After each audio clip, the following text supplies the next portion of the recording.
Hey guys, and welcome to another video we're doing today. Welcome to another new series, except today we are going to start playing a game called Katawa Shoujo. I think that's how it's pronounced. Anyway, this is, from what I know, about a game about normal boy, and after that I'm pretty sure some bad things happen and he ends up in a disability school. I really don't know. I don't understand much about this game. It just looked interesting to me. We're gonna jump into Katawa Shoujo and see if I'm correct about absolutely anything. I do believe this was made with a renpai thing. I am not quite sure. Okay, let's see.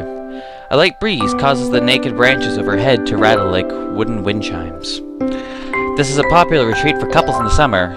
The deciduous trees provide a beautiful green canopy, far out of sight of teachers and fellow students.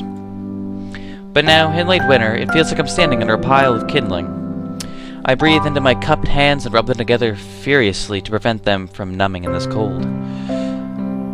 Haisao, I think is how you pronounce this guy's name. Just how long am I expected to wait out here anyway? I'm sure that note said 4 p.m. Well, 4 p.m., sorry. Ah, yes, the note. Slipped between the pages of my math book while I wasn't looking. As far as cliches go, I'm more of a fan of the letter in the locker, but at least this shows a bit of initiative, maybe, I don't know. As I ponder the meaning of the note, the snowfall gradually thickens. The snowflakes silently falling from the white, painted sky are the only sign of time passing in this stagnant world. Their slow descent upon the frozen forest makes it seem like time has slowed to a crawl. The rustling of dry snow underfoot startles me. Interrupting the quiet mood, someone is approaching me from behind. Hi, Hisao. You came? The hesitating, barely audible question. I should have said it quieter. However, I recognized the owner of the dainty voice instantly. I felt my heart skip a beat. It's a voice I've listened to hundreds of times, but never as more than an eavesdropper to a conversation. I turn to face this voice, the voice of my dreams, and my heart begins to race. Oh, that is so sweet. Oh, that's so sweet. Hold on, how do you... Okay, Iwanako. I'll go with Iwanako, because that's the closest I'm gonna get. Iwanako. I got a note telling me to wait here. It was yours? Damn it, I spent all afternoon trying to come up with a good line, and that was the result. Pathetic. Yes. I asked a friend to give you that note. I'm so glad you got it. A shy, joyous smile that makes me so tense I couldn't move a single muscle even if I tried.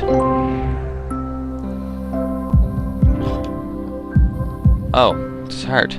My heart is pounding now, as if it were trying to burst out from my chest and claim this girl for itself. Okay, I'm hoping that's not a problem. So, here we are, out in the cold. Once again, the wind stirs up the branches. Oh my god, cacophonous noise. I don't know what that word is. Noise is music to my ears. Iwanako flinches ever so softly against the gust of wind. As it passes, she rights herself, as if supported by some new confidence. Her eyes lock with mine, and she lazily twirls her long, dark hair around her finger. All the while, the anxious beating of my heart grows louder. My throat is tight. I doubt I could even force a word out if I tried. You see, I wanted to know if you'd go out with me. I stand there, motionless, save for my pounding heart. I want to say something in reply, but my vocal cords feel like they've been stretched beyond the breaking point. Haisao? I reach up to try to massage my throat, but this only sends spikes of blinding pain along my arms. Haisao? Something's happening. My whole body freezes, save for my eyes, which shoot up open in terror. Something wrong with his heart? Haisao! The beating in my chest suddenly stops, and I go weak at the knees. The world around me, the canopy of bare branches, the dull winter sky, Iwanako running towards me, all this fades to black. The last thing I remember before slipping away or the sounds of Wanako screaming for help and the incessant clatter of branches above. Incessant. Well, that happened. Things went from sweet and, like, romantic to almost death. Like, holy shit.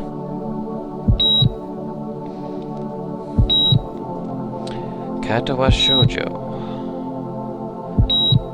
I don't know why it's called that, but I don't even know what it means.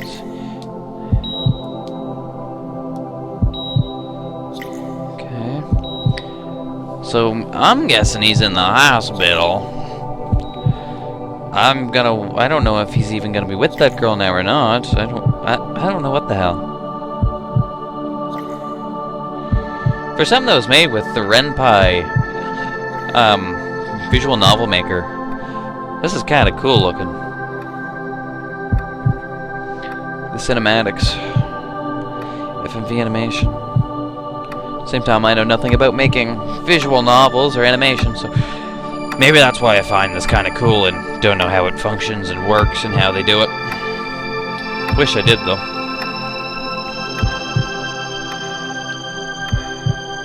Kind of sweet kind of looking thing. I think this is going to be a field trip. It's been 4 months since my heart attack. He did have a heart attack. Okay. Okay. In that whole time, I can probably count the times I've left this hospital room unsupervised on one hand. 4 months is a pretty long time when you're left alone with your thoughts, so I've had plenty of time to come to terms with my situation. Arrhythmia.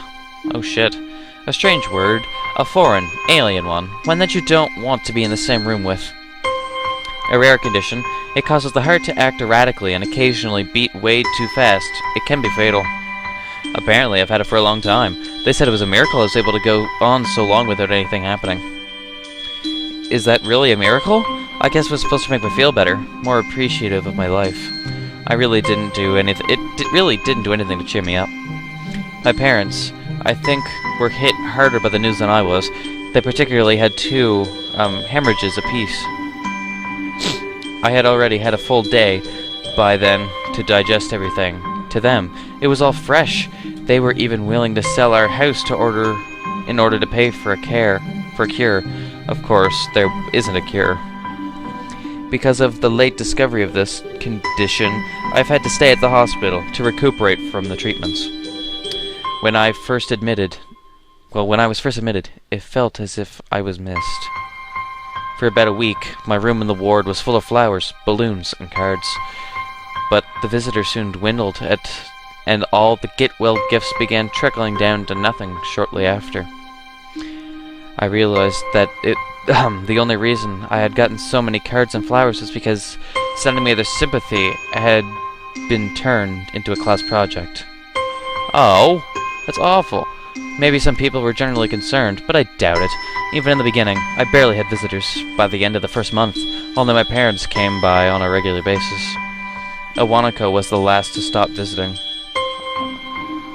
After 6 weeks, I never saw her again. We never had that much to talk about when she visited anyway. We didn't touch the subject that was between us on that snowy day ever again. That's so sad! Oh, what the fuck? The hospital? It's not really a place I'd like to live in.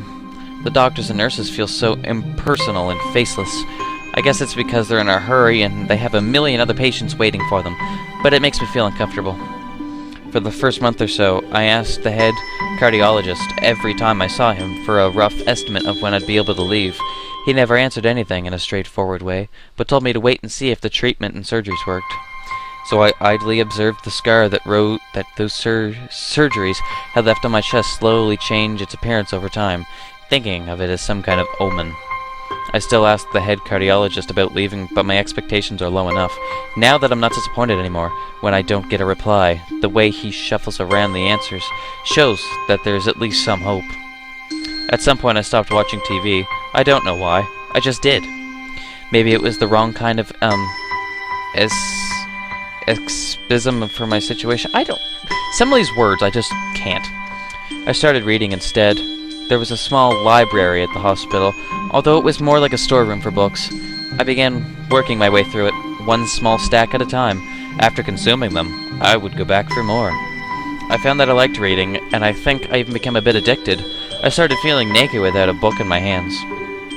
But I loved the stories. That was what my life was... Hold on, sorry, gotta reread that. That was what my life was like. The days became increasingly harder to distinguish from each other, differing only by the book I was reading and the weather outside. It felt like time blurred into some kind of gooey mass. I was trapped inside, instead of moving within. A week would go by without me really noticing it. Sometimes I'd pause in realization that I didn't know what day of the week it was. But other times, all the things that surrounded me would painfully crash into my consciousness through the barrier of nonchalance I had set up for myself. The pages of my book would start to feel sharp and burning hot, and the heaviness in my chest would become so hard to bear that I had to put the book aside and just lay down for a while, looking at the ceiling as if I were going to cry. But that happened only rarely, and I couldn't even cry. Oh, are we done with the whole story? Shit. Today, the doctor comes in and gives me a smile. He seems excited, but not very. It's like he's trying to make an effort to be happy on my behalf. My parents are here. It's been a few days since I last seen them. Both of them are even sort of dressed up. Is this supposed to be some kind of special occasion? It's not a party. One second, I gotta turn down my volume. It's really loud for me. There is a ritual the head cardiologist has. He takes his time, sorting his papers, then setting them aside as if to make a point of the pointlessness of what he just did. Then, he casually sits down on the edge of the bed next to mine. He looks me in the eyes for a moment. Hello, Hasao. How are you today? I don't answer him, but I smile a little back at him. I believe that you can go home. Your heart is stronger now, and with some precautions, you should be fine. We have all the medication sorted out. I'll give your father the prescription. The doctor hands a sheet of paper to my dad, whose expression turns wooden as he reads it quickly. So many. I take it from his hand. Sorry, I'm messing up. I take it from his hand and took a look myself, feeling numb. How am I supposed to react to this? Do we get to see what this prescription looks like? Oh, yeah, we do. Holy shit. The absurdly long list of medications staring back at me from the paper seems insurmountable. They all blend together in a sea of letters. That's horrifying. I'm a guy that doesn't even barely ever take prescription medication. This would kill me. This is insane. Side effects, adverse effects, contradictions, and dosages are listed line after line with cold precision. I try to read them, but it's so futile. I can't understand any of it. Attempting to only makes me feel sicker. All this for the rest of my life? Every day? Yeah, that would kill me dead.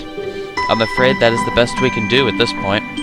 However, new medications are always being developed, so I wouldn't be surprised to see that list fade over years. Years? What kind of confidence booster is that? I'd have felt better if he hadn't said anything at all. Also, I've spoken with your parents, and we believe that it'd be best if you don't return to your old school. What? Please, calm down, Hisao. Listen to what the doctor has to say. Calm down? The way he says it tells me as if he knew full well that I wouldn't like it. Am I going to be homeschooled? Whatever my concern shows, it's ignored. We all understand that your education is paramount. However, I don't think that it's wise for you to be without supervision. At least not until we're sure the medication is suitable. So, I've spoken with your parents about a transfer. It's a school called Yamaku Academy. It specializes in dealing with disabled students.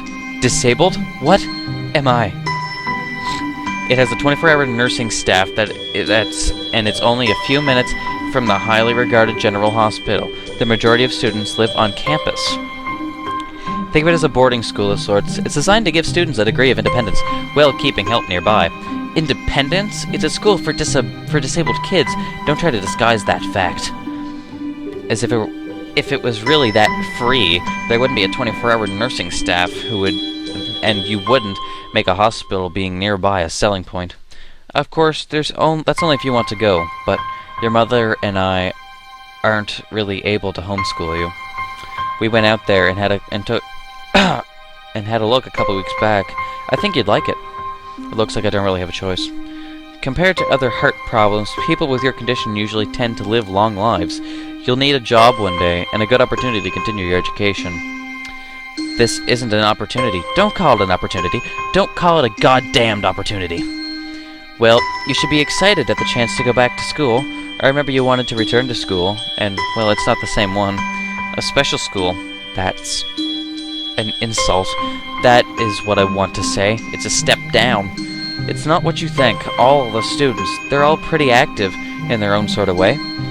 It's geared towards students who can still get around and learn, but just need a little help in one way or another. Your father's right, and many of the graduates of the school have gone on to do amazing things. A person doesn't have to be held back by their disability. One of the colleges in another hospital is a graduate. One of the colleagues, I think it said. I don't care. A person doesn't have to be held back by their disability. That's what a disability is. I really hate that something so important was decided for me, but what can I do about it? A normal life is out of the question now. It's funny. I had always thought my life was actually kind of boring, but now I miss it.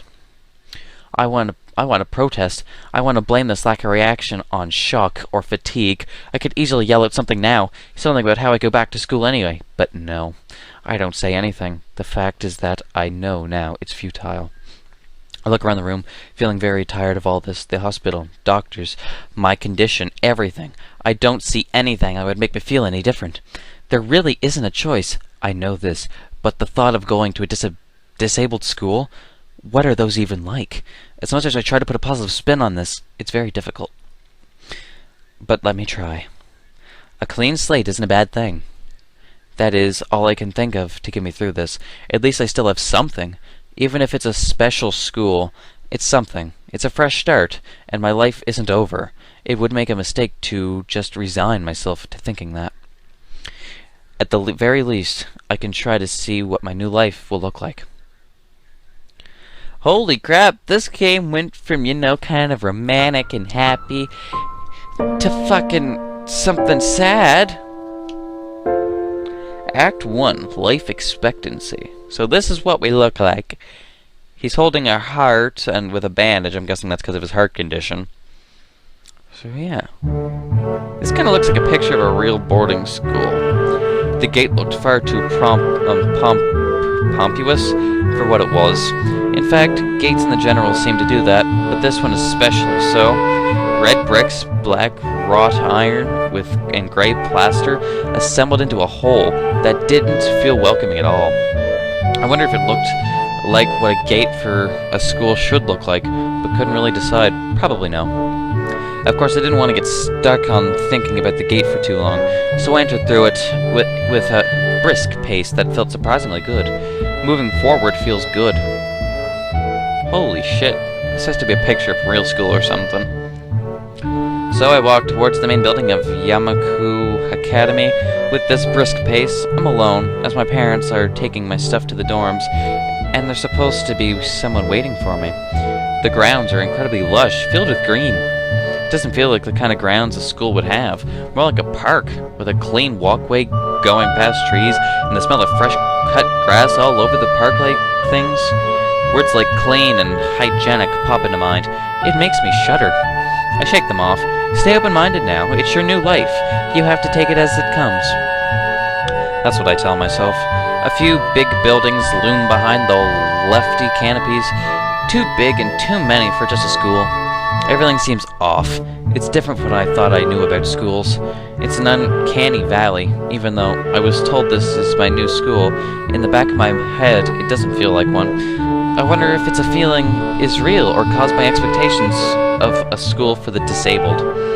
Speaking of that, I don't see anyone's here. It's kinda eerie. It makes me wish there was somebody here so I could anchor myself to something tangible instead of having to feel this feeling that I stepped into another dimension. The trees hum with the wind, and the green hues flashing all around me catch my attention. It makes me think about hospitals again, how they say that in the operating rooms are painted green because green is a common color. So why am I feeling so anxious, despite all this greenery? Only after I stand in front of a haughty main building. Haughty? I don't know what that word is. I surprised myself by realizing why the gate bothered me. It was the last chance I had to turn back. Even if I had no life, I could return to. Sorry, I messed that up. But still, after entering, there was absolutely no way I could go back anymore. Feeling nervous with all the realization set in my head, I opened the front door. A tall man with bad posture notices me as I enter. We're the only people in the lobby, so it's only logical. Okay, I'm not big on the looks of this guy. He's kind of off looking to me. You must be Nikki? No, Nakai. So you are. Excellent. I'm your homeroom science teacher. My name is Muto? I don't know how to say half of these names. Just, if that bugs you, I'm sorry. If you can put in the comments how I actually pronounce this stuff, like kind of just spell it out for me, that'd be greatly appreciated. Welcome. We exchange a handshake. This is neither firm nor sloppy, and he looks at his watch. The head nurse asked you for a brief check-in visit, but there's no time for that now. Oh, should I go later? Yes, afternoon is probably fine. We should get going and introduce you to the rest of the class. They're waiting already. Waiting for me? I don't really like being the center of attention, but I guess it's inevitable in a situation like this. Somehow, not knowing what is waiting for me makes me feel really nervous. Thinking of this, I almost miss what the teacher is saying. Do you want to introduce yourself to the class? Oh my god, we get to make a choice. Oh my god. Hold on, I'm gonna press a different button right quick. Oh, I can save, I think. Okay, we're gonna make a quick save, just in case, something happens. Create a new save state. Okay, thank you. Okay, we're gonna return. Why? Why? Do I have to? Of course not. That's why I asked. Right. Let's go then. My heart is pounding my chest and it keeps me thinking about my condition as I follow the teacher up the stairs. The third door down the third floor corridor is marked as a classroom for class 3-3. Mutoi opens the door and enters. Good morning, everyone. Sorry I'm late again. I hesitate for a split second at the door, freezing on the spot. Get a grip. This is a big step. I know that. But there isn't any point in worrying so much about it. At least not this soon. This is my class. Well, I don't know what to think. Looks like it's gonna be a good year. I follow the teacher into the classroom and look around, partially, so I won't have to meet the curious gazes of my new classmates. It's pretty spacious. The ceiling is unusually high, and there's lots of space left over around the in between the desks. An entire wall taken up by blackboards and the high, old-fashioned windows only make it seem larger. The students' desks are just standard wooden desks with a shelf underneath for books and wooden chairs with metal frames. Simply inefficient. Simple, sorry. I stopped walking in front of the classroom and faced at the students. They all look normal, like students in any other school. But then, why would they be here? I am messing up. I am sorry. They're probably like me and have something wrong with them, only it's just not immediately obvious. Then I notice that one of the girls seems to be missing a thumb on her hand. It's just jarring. Jarring? I don't even know what half of this says. It's a little jarring, yeah, sorry. Despite its natural tendency to listen when someone's talking about you, I tune out the teacher's speech halfway through when he introduced me to the class. Okay, peculiar, some of these people. I notice a flash of dark hair and see someone looking at me. A girl with really long, straight hair that is pretty eye-catching. And she sees me looking back at her. She covers her face with her hand, as if it will make her invisible. There is one boy with a cane leaning against the lockers at the rear of the class. I missed that. It's weird seeing someone so young with a cane. Another girl seems to be making some weird hand motions, sign language. She peers at me with the rims of her glasses, then goes back to whatever she's doing. She's kind of cute. So is the cheery-looking girl with pink hair sitting next to her. She's really hard to miss. I don't know how I didn't notice her the moment I walked in. Please, welcome our newest classmate. He claps his hands, and so does everyone else, except one girl in the first row who has only one hand hand. I cringe a little, but hide it by bowing in thanks for this applause I did not deserve. 1 second, guys.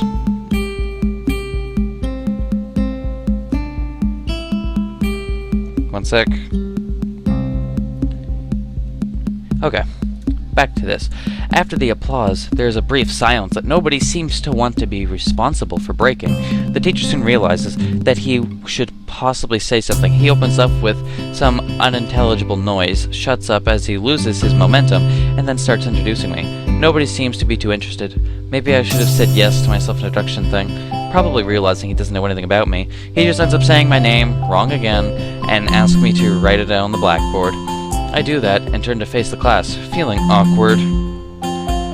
I listen to the teacher, and he drowns about getting along with, well, letting my gaze sweep across the classroom. Everyone seems to be listening to him intently, and when he does, they clap their hands again, which feels like a weird thing to do. The first row girl claps on this round with her one hand against the other wrist, that ends up in a bandaging stump.